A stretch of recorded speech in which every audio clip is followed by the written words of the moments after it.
Signs that someone is emotionally manipulating you. Quick disclaimer, this video is not for everyone, but it might be for you. Anything other than that, no? Let's go. Number 1. Isa sa mga ginagawa ng mga manipulators is using their vulnerability para maging vulnerable ka. Using that false sense of trust for you to show your vulnerability or weaknesses sa kanila is one of the tactics that a lot of manipulators use. Sabihin natin, your partner is saying, ako nga ginagawa ko, bakit ikaw hindi mo gawin?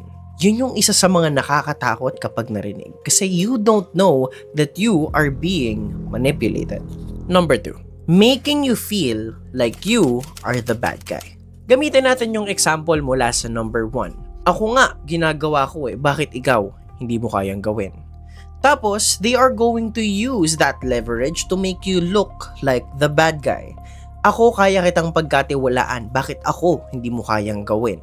One thing after another, magugulat ka na lang na you are playing right into their hands. Ginagawa mo na yung mga bagay na gusto nilang gawin mo kahit ayaw mong gawin. Lastly, number 3. Suddenly disappearing tapos babalik as if nothing happened. Bigla silang mawawala, taking away something from you, and then coming back as if walang nangyari. This is what you call the push and pull method.